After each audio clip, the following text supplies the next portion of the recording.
Here's a secret that everyone in the IWC knows. And that is that Wardlow, by the way, I did not know his first name was Michael, but Wardlow, the current brand new TNT champion, is not only a future world champion, is not only a future star in AEW, but he is a future star in the wrestling business, period. He's proven that in the past when he first came into AEW as MJF's bodyguard. He proved it in that entire build-up to their rivalry. The crowd was behind him. He proved it in that steel cage match against Cody Rhodes in the early days of Dynamite. He proved it in the feud, in the rivalry, everything he had to do with MJF. He did not miss a beat to a very talented current world champion in Maxwell Jacob Friedman. And there is no doubt about the fact that when he gets in the ring, people pay attention. And people pay money to see Wardlow perform. There is no doubt about that. And if you ask me, if it's not going to be a Kenny Omega or a Hangman Adam Page or a Jay White or an Adam Cole or a big name, a big star already made that's going to dethrone MJF for the AEW World's Heavyweight Championship, then the best name possible to take that championship off of MJF and subsequently put a new star extremely over with the crowd, crown him as your top guy, Wardlow is that man. He has the Powerbomb Symphony, and there's so much history between Wardlow and MJF as well. So here's what baffles me when it comes to the creative direction they've decided to take Wardlow at this point in time. And again, that's their choice. I'm just looking at the facts, or at what I consider facts with the Wardlow character. And in my opinion, even though you have a Hall of Famer and a legend in Arn Anderson, Wardlow does not need a manager. He does not need a legend, a Hall of Famer, somebody like Arn Anderson as manager or as a mouthpiece or behind him. I don't think he does. I don't think he does.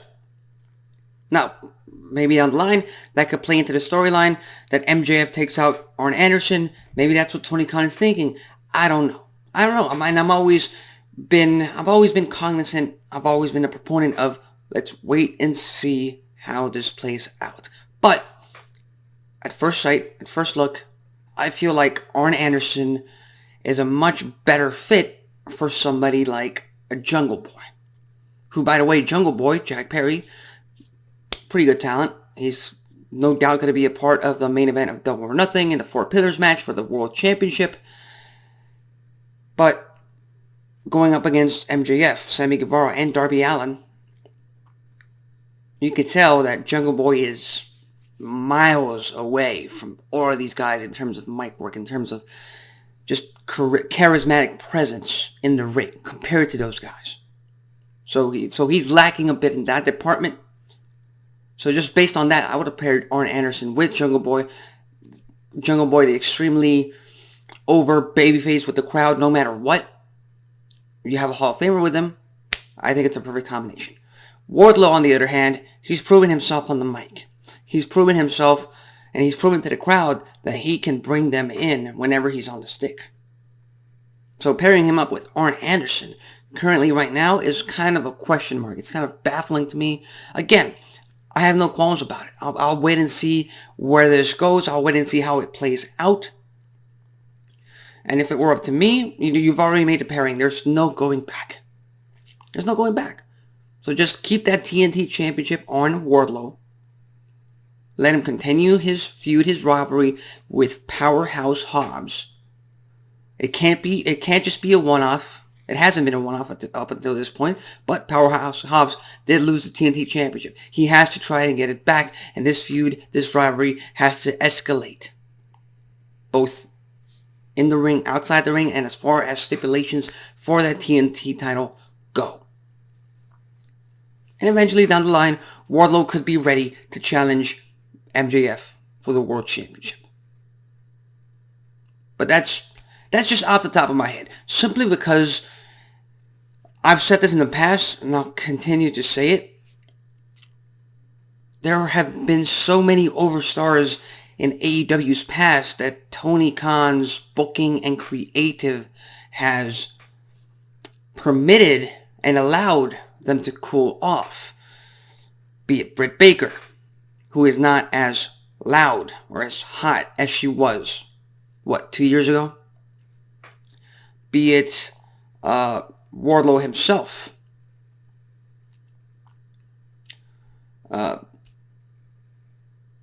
Who else? I'm thinking about other stars. I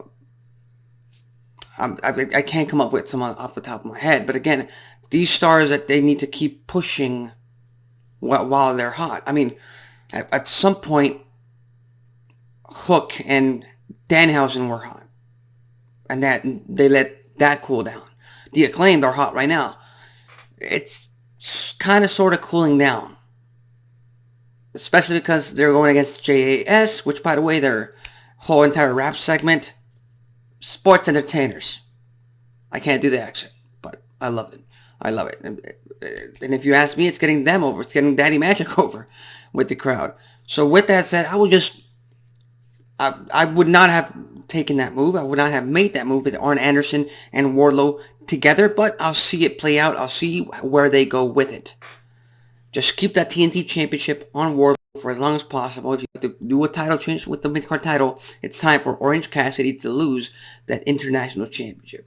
He's had plenty of title defenses, a long championship reign. Get that title off of him, put somebody over.